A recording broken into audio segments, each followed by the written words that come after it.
Good morning, ma'am, and good morning to all of you. My name is Rupali Yadav. I am the student of BSc Nursing second year, and my institution is Bilasa Institute of Nursing, Bilaspur CG. And today my seminar topic is anemia. So we are also know about the anemia. So first of all, I am dealing about the introduction.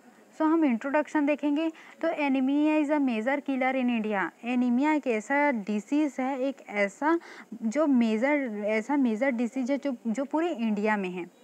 ठीक है। Statics reveal that every second India women is anaemic.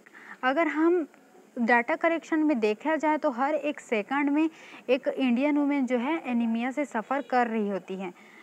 One is a every 5 maternal is a directly due to anaemia. हर एक maternal mother जो है anaemia से सफ़र करती रहती है। Anaemia is a both affected adult and children of the both sexes. Anaemia affect करता है बोथ सेक्स को, इट मीन्स गर्ल्स को भी एंड बॉयज़ को भी, और both adult and children. Then है अगर पूरे में देखा जाए तो एनीमिया से सफ़र करते रहते हैं प्रेग्नेंट वुमेन और एडोलसेंस गर्ल, मोस्टली जो है ये ससेप्टिबल रहते हैं ड्यू टू एनीमिया। देन उसके बाद हम लोग देखेंगे ऑब्जेक्टिव्स। तो हम क्या क्या पढ़ेंगे इसके बारे में। Definition of anaemia, classification of anaemia, anaemia के कॉजेज पढ़ेंगे, एनीमिया के सिम्टम्स पढ़ेंगे, lab investigation of anaemia, treatment and prevention. Then है डेफिनेशन। तो हम फर्स्ट ऑफ ऑल देखेंगे डेफिनेशन। तो एनीमिया एन मीन्स होता है विथआउट, एंड इमिया मतलब होता है blood. It means decrease without blood, decrease in the red blood count, red blood count का डिक्रीज हो जाना, दैट मीन्स एनीमिया।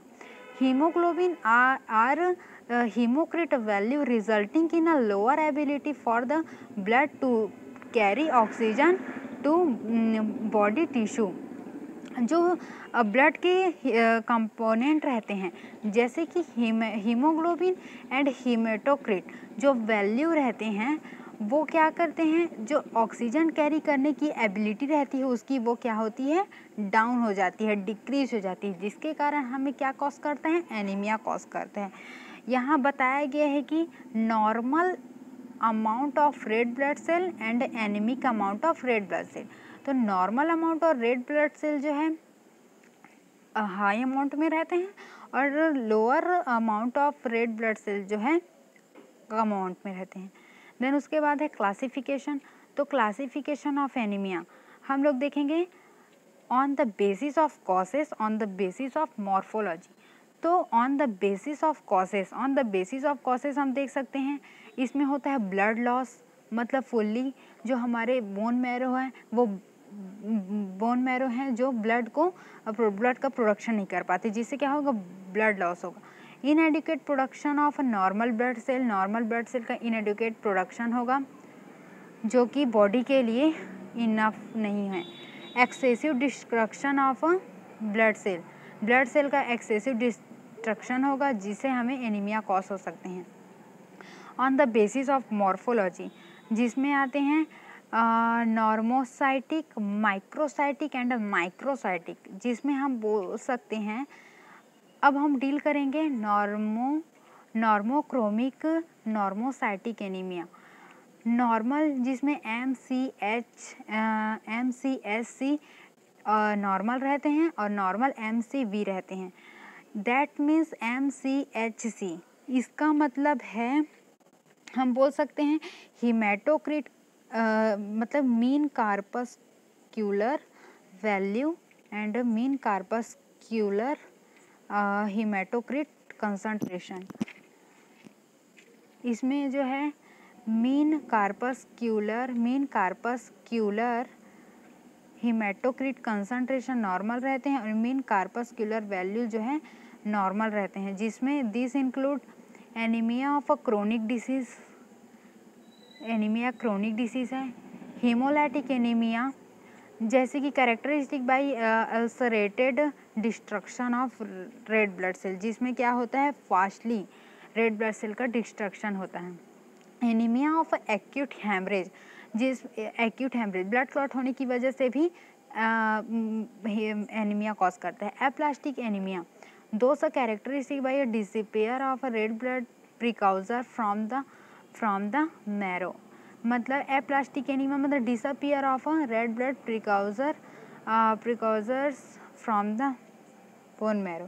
प्रिकॉजर मतलब होता है, हम यहाँ बोल सकते हैं प्रिकॉजर मतलब कि 120 दिन में जो रेड ब्लड सेल का प्रोडक्शन होता है वो 120 दिन में होता है उसका लाइफ साइकिल, तो वो 120 दिन से पहले ही डिसअपियर हो जाता है।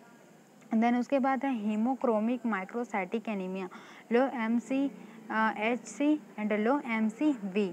यहाँ this include iron deficiency anaemia, thalassaemia होता है और anaemia of a chronic disease. Anaemia chronic disease, thalassaemia it means normal जो रेड ब्लड सेल का प्रोडक्शन है वो नहीं हो पाता है। देन है normochromic microcytic anaemia, normal MCH and high MCV। इसमें जो हाई MCV बोला है, इसमें जो मीन कार्पस्क्यूलर जो हाई रहता है और मीन कार्पस्क्यूलर हेमोक्रेटिक कंसंट्रेशन जो है नॉर्मल रहता है। तो इसमें विटामिन B12 डिफिशियंसी के कारण एंड फॉलेट डिफिशियंसी के कारण। देन है type of anaemia. Type anaemia हम बोल सकते हैं there are many type of anaemia. So first है हेमरेज एनीमिया।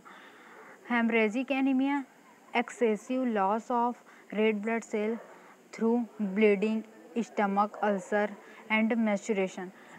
पीरियड्स के time mainly bleeding, stomach ulcer के टाइम क्या होता है, एक्सेसिव जो है रेड ब्लड सेल का लॉस होता है। देन है हीमोलाइटिक एनीमिया जिसमें होता है रेड प्लाज्मा मतलब RBC plasma membranes rupture. RBC में जो प्लाज्मा मेम्ब्रेन्स रहता है वो रप्चर हो जाती है जिसकी वजह से हमें हीमोलाइटिक एनीमिया कॉज करती है। May be due to parasites, toxin and antibiotic. ये किसके कारण होते हैं, mainly parasites, toxin and antibiotic के कारण। थैलेसीमिया होता है लेस सिंथेसिस ऑफ हीमोग्लोबिन, मतलब कि हीमोग्लोबिन का जो प्रोडक्शन है वो लेस होता है जिसकी वजह से हमें थैलेसीमिया कॉज करता है। देन है sickle cell anaemia, heredity. Sickle cell anaemia के हेरिडिटी डिसऑर्डर है जो एक पीढ़ी दर पीढ़ी जो है जैसे कि grandfather to father, father to son या डॉटर। देन है characterised by a red blood cell enzymes and abnormal rigid sickle cell. जो हमारा नॉर्मल RBC रहता है वो उसका जो शेप एंड साइज है वो डिस्ट्रैक्ट हो जाता है। देन है aplastic anaemia, destruction of a red bone marrow caused by a toxic gamma radiation के कारण, टॉक्सिक के कारण, destruction of red bone marrow का डिस्ट्रक्शन के कारण भी हमें एप्लास्टिक एनीमिया कॉज करता है। देन है और हम टाइप दे सकते हैं आयरन डिफिशियंसी एनीमिया जिसमें हम एक्सेसिव ब्लड लॉस होता है, आयरन का जो है एक्सेसिव लॉस ऑफ आयरन का जो है एक्सेसिव लॉस होता है। Women at a risk for a menstrual blood and growing foetus, जो कि growing foetus and menstrual blood for. Then है